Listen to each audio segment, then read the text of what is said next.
Hey, good afternoon, everyone. Good afternoon, Professor. Hey, good afternoon, Cedric. Um, Good afternoon, everyone else. Jin Yang. Good afternoon. Um, I see seven people here in the collaborate, and let me quickly check how many are in the forum. You see, always I see only four people in the forum, so please don't forget to sign into the discussion board because this is the only physical proof of your attendance, right? You don't want to be um, you don't want to be left out when I do the attendance check. You don't want to be left out um, and invalidate your attendance. I mean, forfeit your attendance. Um, it's always the first thing to do, right? Um,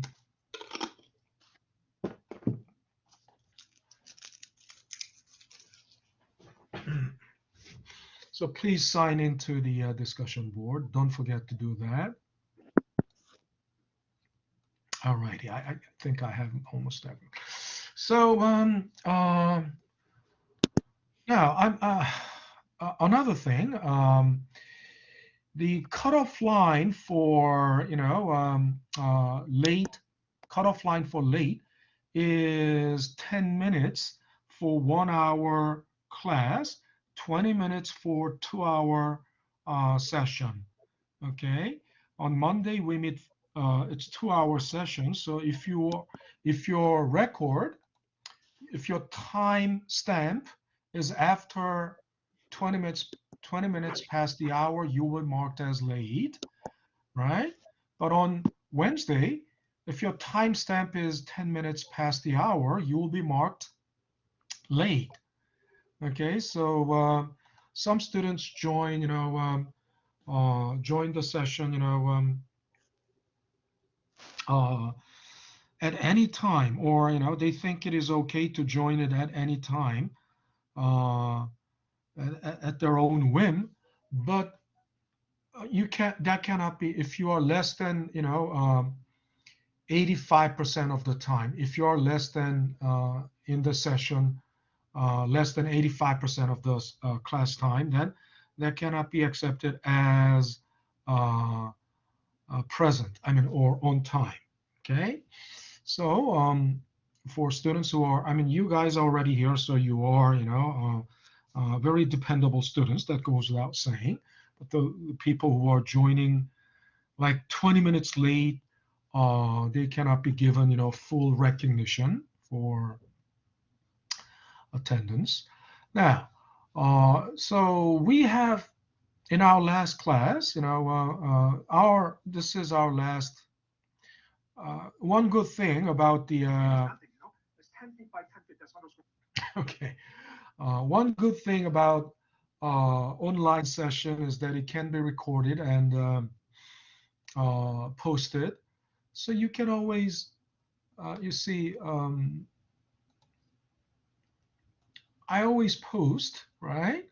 Uh, the live recording of the live session in an online class is every session is recorded, so you get to see what you can review what was actually the collaborate session is already the review. I've been telling you always, the main lecture is um, already delivered through uh, the recorded lecture.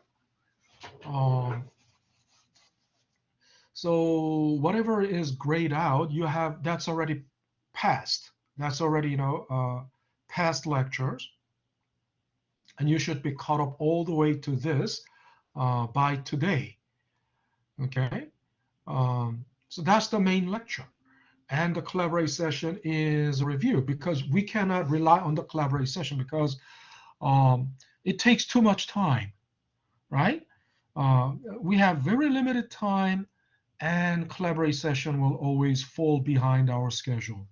So you have to stay ahead of the game. Only by keeping up with the posted lecture videos, we will be able to finish. By the end of the semester, we have to get to this point, right? And if we don't stick to our scheduled lecture, there's no way we can get to that. We are now already into topic 3 by the main lecture, right? We already, but nothing is, okay, nothing is visible yet. So maybe this folder is open too early. I'm gonna have to look into that. But in online, so in an online class, you are like tripled. You are like triple. What should I say? Um, you're like triple supported. First, you have main lecture videos that you have to always keep up with. Um, that's the first one. That's the main lecture.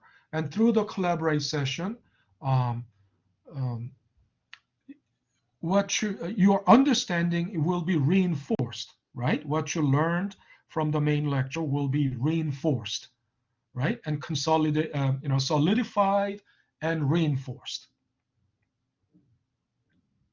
And then by again reviewing the recording of the live session, then that kind of drives the last nail on the coffin. If I'm uh, uh, makes it more solid, right? So we are. So let me check what's going on in the how many people are there. Today is the 9th. Yeah, I see more people here. Great. So I should see at least 10 people here in the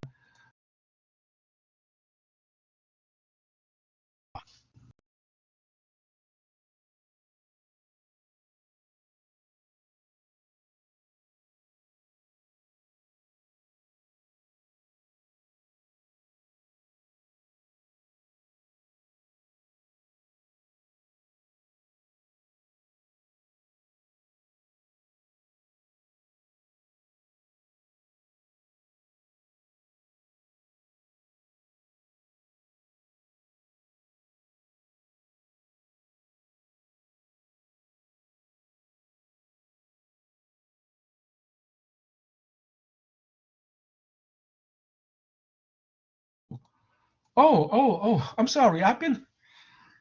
My microphone was off all this time. My microphone, I'm sorry. I was talking. Oh, Jesus. All these things, I was just talking to myself. Daniela, that probably you raised your hand because you couldn't hear anything. Isn't that right? I was hearing you up until just a few minutes ago. You were good. Oh yeah. Okay, I hear you. I thought so. My microphone was unmuted, but when I accidentally refreshed the browser, then I lost all the existing setting, and then my microphone was automatically off. So probably you didn't hear me just for a brief moment. Daniela, you had your hand raised. You had a question, Daniela. I see your microphone, but I hear nothing. Check your microphone status and ask question later. So everyone can hear me, right? Everyone can hear me. All righty. So let me let's go to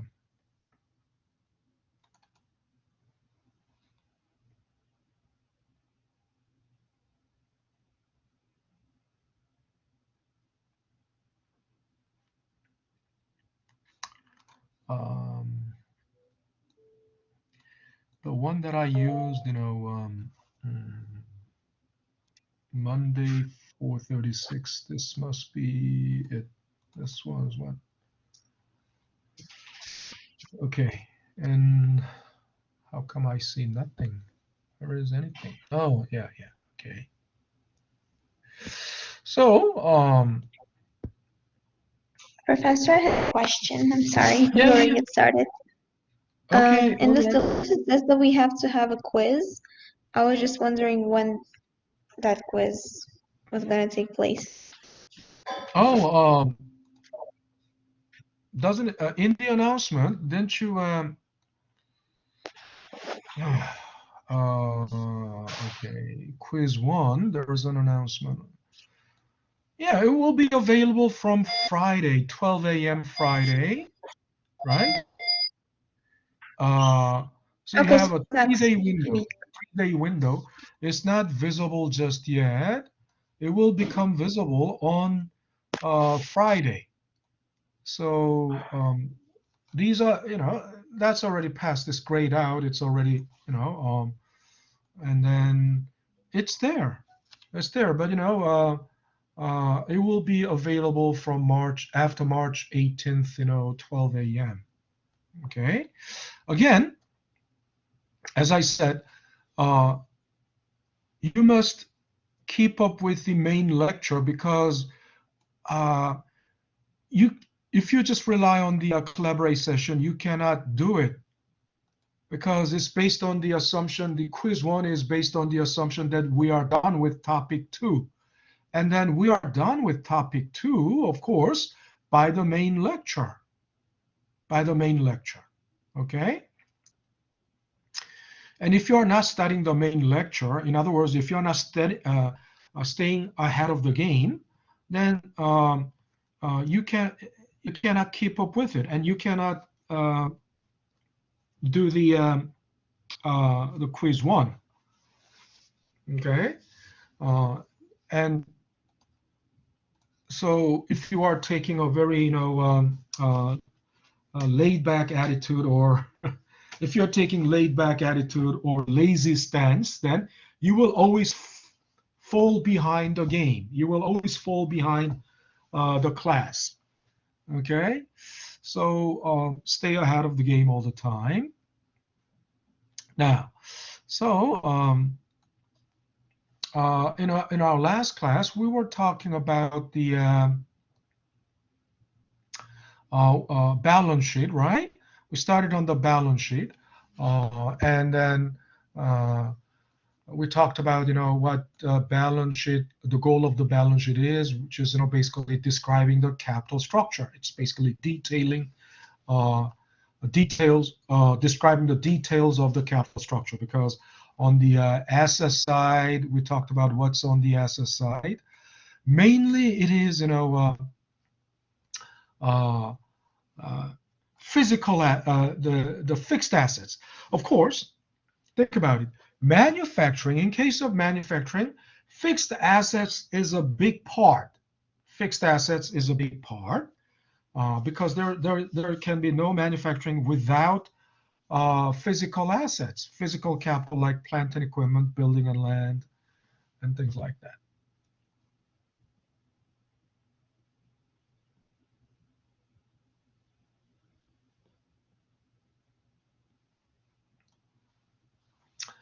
Um, but in my example is based on the manufacturing, right? Like Dell computer, right? $90 million was needed to build, plant and, install equipment in the plant and, to acquire building and land. These are physical assets or real assets. Real, right? You understand what real is, because in macroeconomics, real means, after adjusting for inflation. After adjusting for inflation, what is left there? After adjusting for inflation, you have real goods, real Coca-Cola, right? Not just, real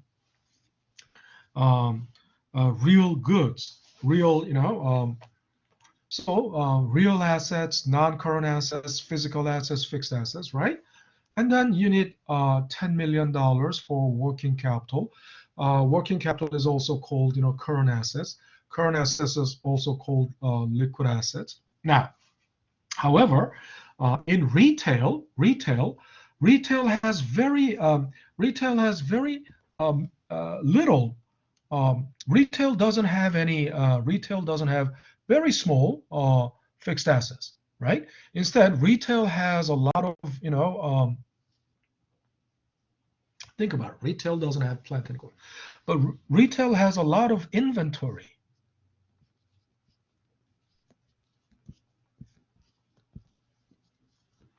Okay, retail has a lot of inventory. And inventory is part of current assets. An interesting thing is, inventory is not fixed assets. It's not, although inventory is physical, but although it is physical, it's considered part of the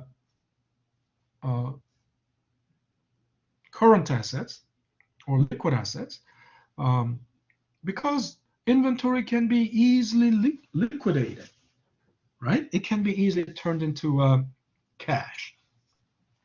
Whereas, and inventory is not the means of production. Think about it. Plant and equipment, it's means of production. It's capital. Inventory is not capital. Okay?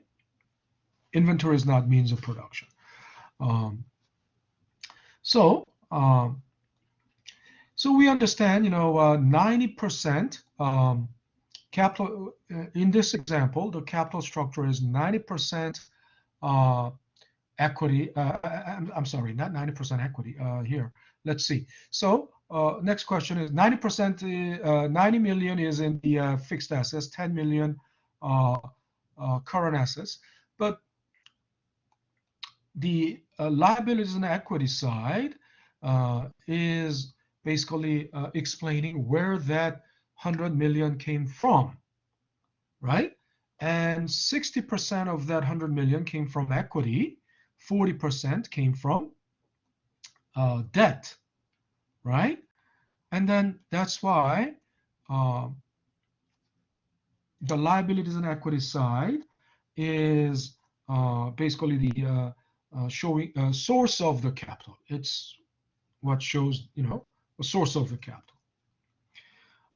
And the asset side is the use of the capital. It shows how the capital is used, right? In what form the capital has, in what form the capital is held. Okay.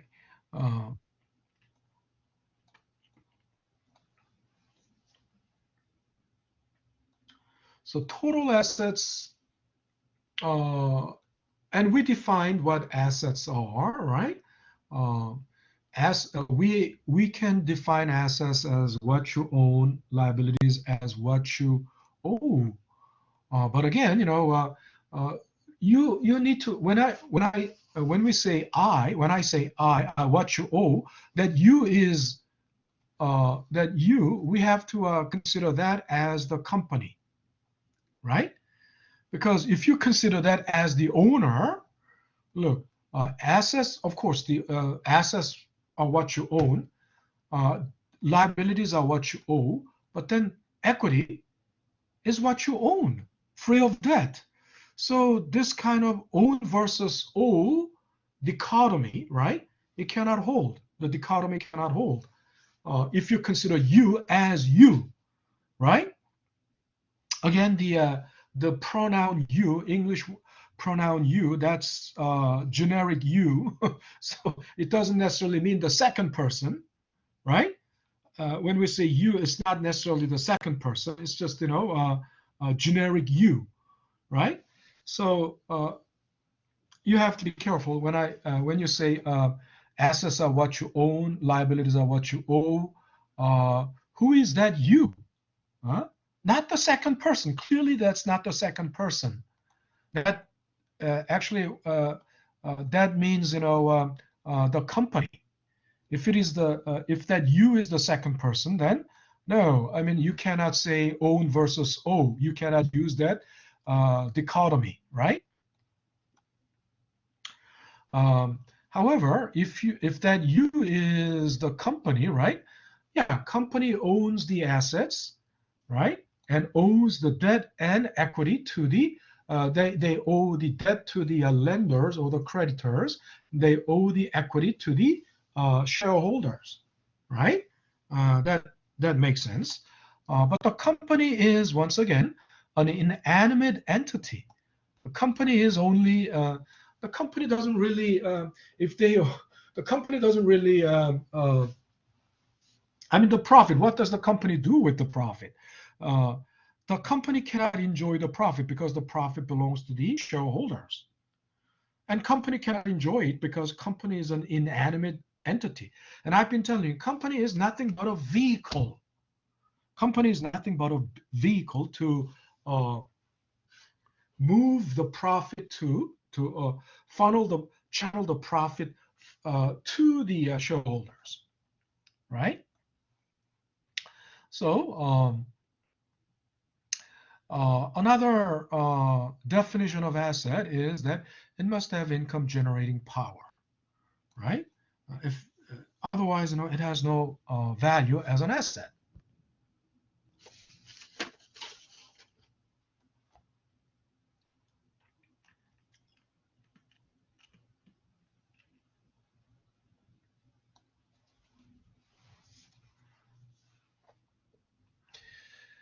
So next, the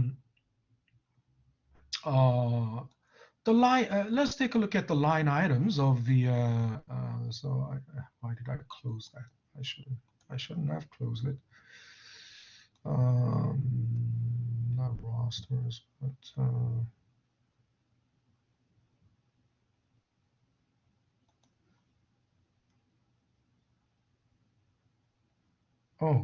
I don't even have to. I think I have it here.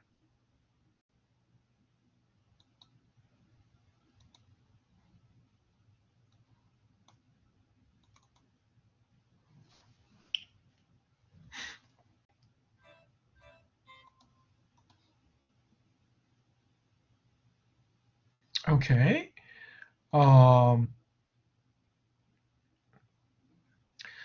So let's take a look at the a breakdown of the asset side. Of course, we understand, there's, current assets and non-current assets. We already understand what non-current assets are. Current assets are listed in the order of liquidity. And when we say current, generally you think current means present. Yes, that's not wrong, but actually in current assets, it, the word current means actually liquid assets, right? Liquid assets. Because think about it, current means, a liquid, stream. Current, only the liquid can flow. And the liquid here, liquidity, and we talked about liquidity before, right? What do you remember what liquidity, we talked about liquidity risk premium, in topic one. We all know liquidity means how easily you can convert any asset into cash. Remember that? Hmm? The current asset, so current assets mean that these are easily liquidable into cash, right? You remember in topic one, we defined liquidity as, liquidity can be defined on three levels. Most basic level, how easily you can convert any asset into cash, right? And in topic one, that was bond, right? Our asset was bond. And on the second level, it means cash flow. It means cash flow, right? Cash flow. On the third level, it means money supply.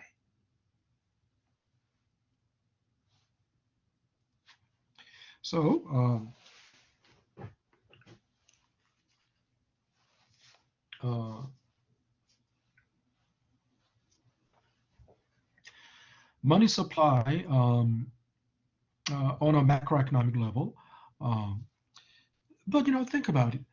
If a company has a lot of liquid assets, then they will have a lot of cash flow. I mean, they won't be tight with cash flow. They won't run into a cash flow issue because all their liquid assets can be turned into cash soon. And then if all the businesses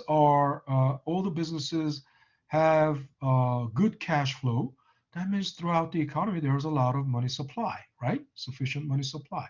So and all these current assets, the line items in the current assets are listed in the order of liquidity, right? First of all, cash and cash equivalents, right? They're already in cash. Cash equivalents are very short-term, uh, something like very short-term, commercial paper, promissory notes, and things like that. So they are easily converted into cash. Marketable securities are stocks and bonds, basically. Stocks and bonds can easily be turned into cash, right? And then promissory notes and accounts receivable. It will take some time to talk about promissory notes, but inventory. Inventory can be classified into three different things. For manufacturing, inventory means raw material, right? Goods in process and finished goods. Think about it. For retail, inventory means finished goods, but for manufacturing, it means raw material, and goods in process. I mean, manufacturing will have some finished goods as well. Think about it. Manufacturing will first start with the raw material, and the raw material goes through the production process, right? And then out of that production process, then comes out the finished goods. But the finished goods in the manufacturer wants remain there for a long time, because if the finished goods are not leaving their site, then that means nobody is buying them. So manufacturers won't have their finished goods left on the site for a long time. They will be all shipped out to the retailers, right? Retail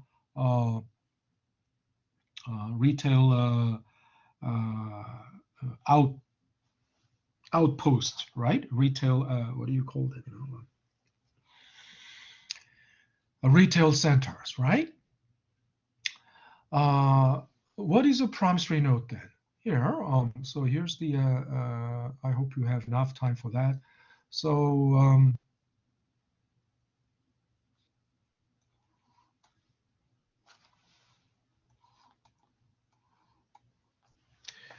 first of all, it's not a difficult thing to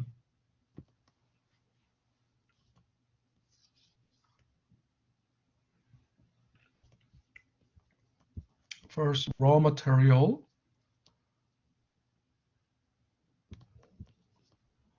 goes into the production process. This is the production process.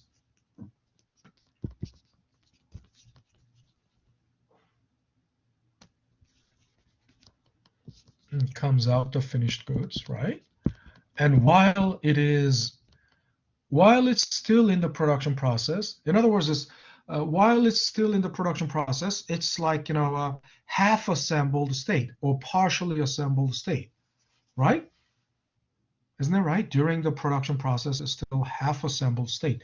That's called goods in process. That's literally, right? That's what it means literally, or work in progress. That's what it is. What do you call that? Right? Work in progress.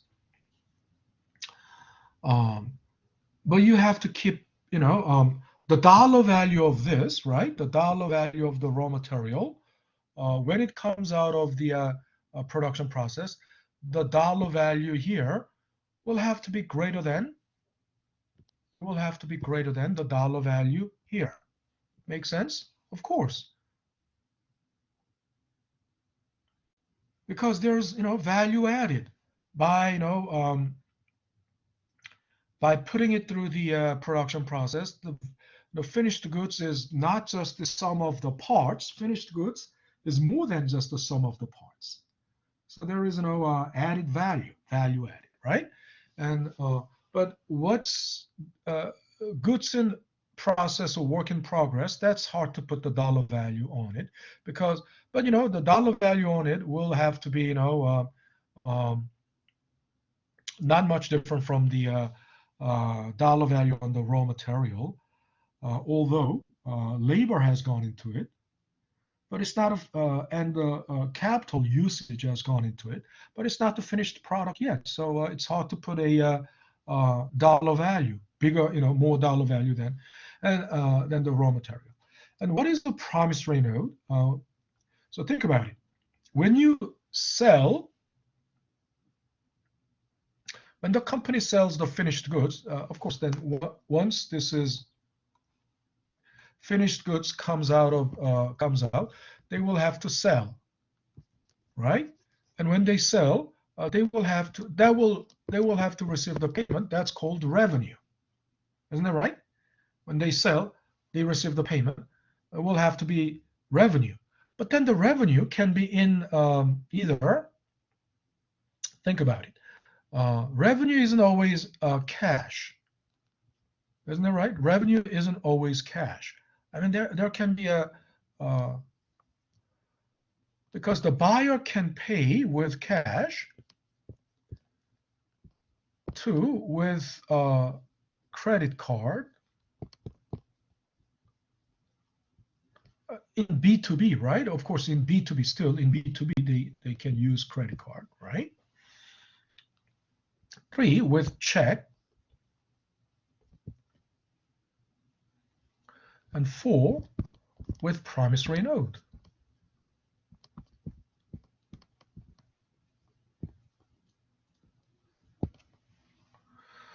Now,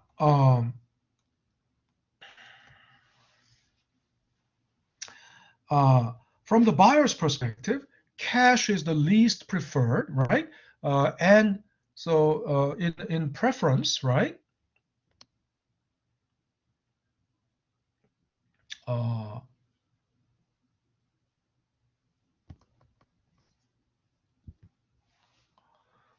Least preferred, as you go up, least preferred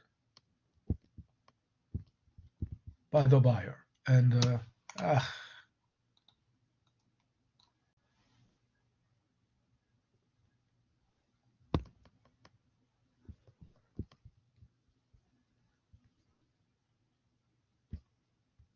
buyer, right? By the buyer. And that means it's most preferred, most preferred by the buyer. Promissory note.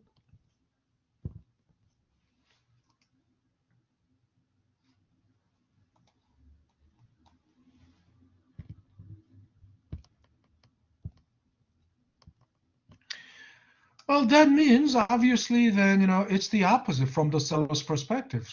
This is the, from the seller's perspective, right?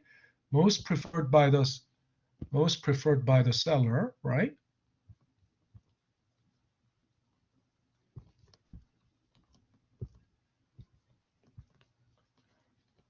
And of course, promissory note is the least preferred by the seller, right?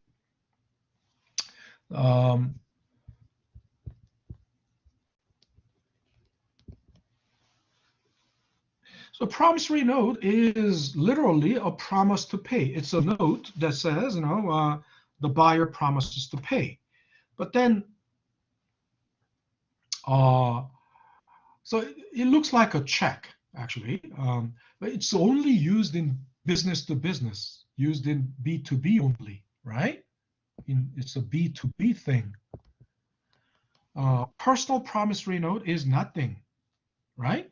You cannot, because personal promissory note, what are you gonna do? You're gonna just, rip out a piece of paper from your notebook and just, or notepad, and just write on it, I owe you $1,000.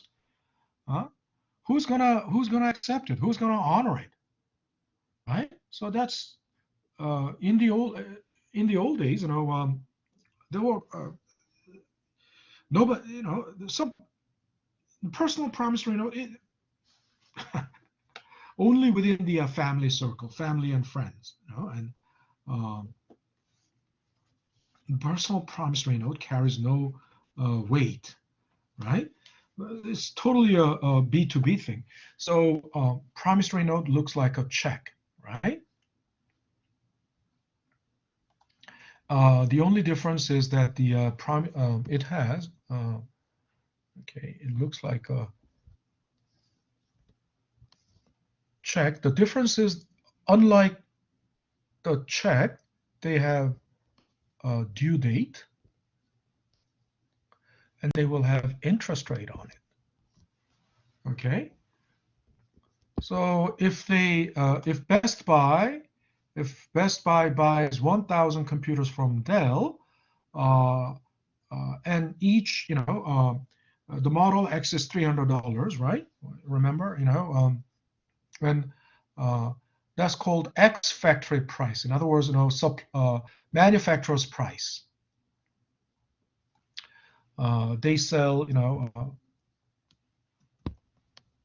Dell sells to Best Buy 1,000 of them, 1,000 of Model X. So that's $300,000, right? Dell to Best Buy. Manufacturer's price, or X factory. That's the price leaving the factory. X factory price, right? We assumed 300 already.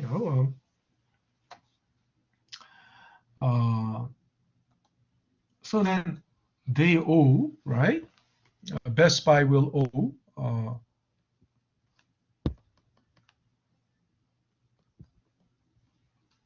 300K plus that interest, right? And if interest is 10%, of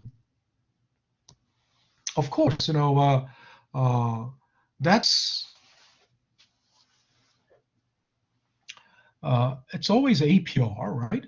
The rate is always annual, right? All the interest rates are annual. So, but so the maturity is, let's say 60 days. Maturity is 60 days. Then, you might think, oh, if the interest rate is 10%, so it's going to be a 330K. No. It's for 60 days, so you will have to. So the maturity value, or the this is only the face value, right? The maturity value will be, right, 300K times 1 plus interest rate 0.1, but that's for 1 year. I mean, if you're think about it, paying with promissory note is, getting a loan for 60 days. If Best Buy is paying with, promissory note with 60 days to maturity, right? With maturity of 60 days, then that's like, Best Buy is preserving this $300,000 for 60 days. They can put it to they can put it to something else. They can use it for investing in something else, investing in something, and they can earn, if they can earn a return on it, 20% return on it, then that 20% return can finance, it can finance this, 10% interest. Isn't that right? And still you'll have 10% left over. So that's why they do that. They are, to preserve cash. In other words, preserving the use of cash, right? They may not really have any investment opportunity, great investment opportunity like that. But deferring the payment will always give them a chance to use that cash, right? So from the buyer's perspective, this is always the most preferred means of payment. But from the seller's perspective, this is the least preferred, because if they receive 300K in cash, they can use that money, right? They can put it into whatever they need, or if they don't need immediate investing in their own projects, then they can put it into the stock market, and who knows, they can earn 20%. So, and the small businesses are always very short with cash flow, right? And if they don't receive this, it's gonna be a hell. They might run into a cash flow issue, and they can default. So basically, maturity value is then it's not for 1 year, but for 60 days. So you make adjustment. I explained this when we did in the first topic, because this is how simple interest rate works. This is how the simple interest rate works. Okay, it's not compounded, right? Of course, it's short term, less than 1 year, cannot be compounded, right? So this is how you do that. And if you do that, it's 1/6, right? It's 1/6. It gets, and then so 300K, and whatever the maturity value is, but let's find out.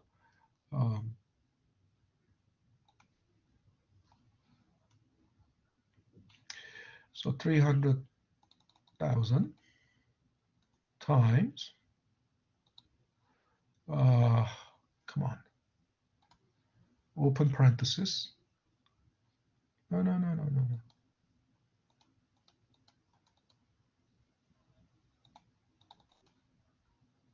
300,000 times open parenthesis 1 plus 0.1 times 1/6. Hit it? Yeah, 305,000. That will be the maturity value. But now think about it. I told you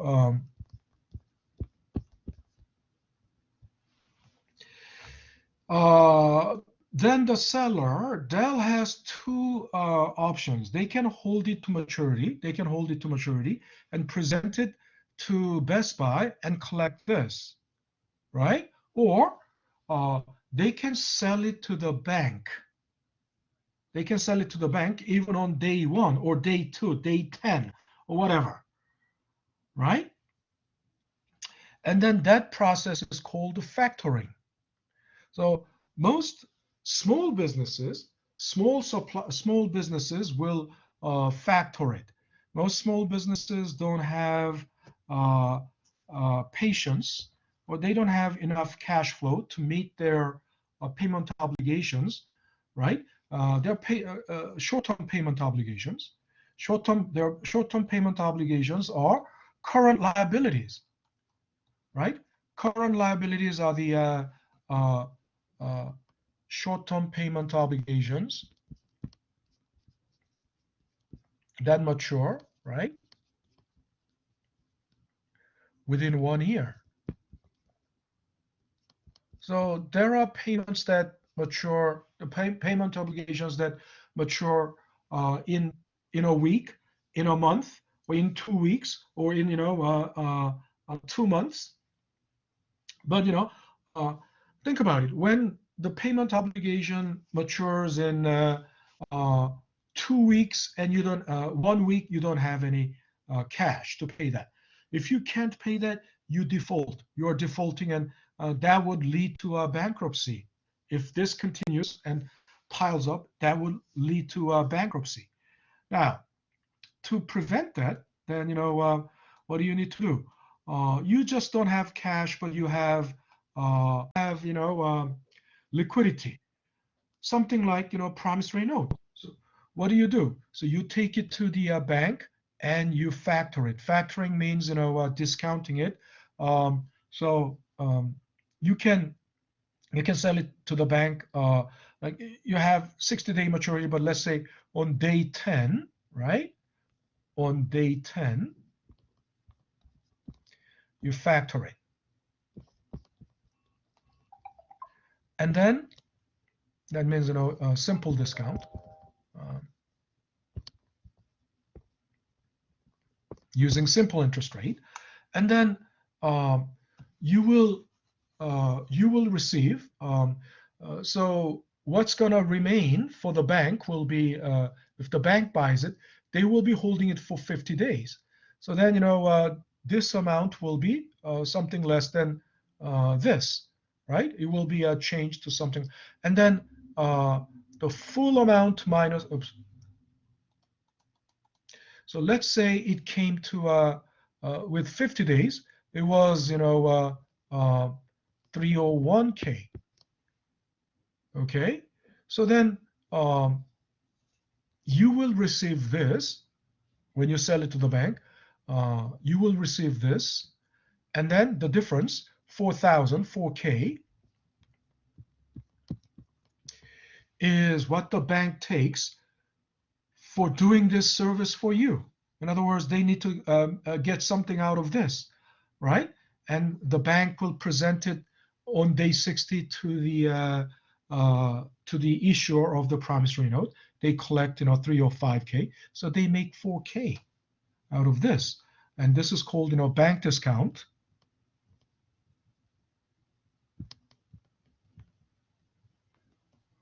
Right, and that's the bank's cut, and this is called proceeds, because that's what you get.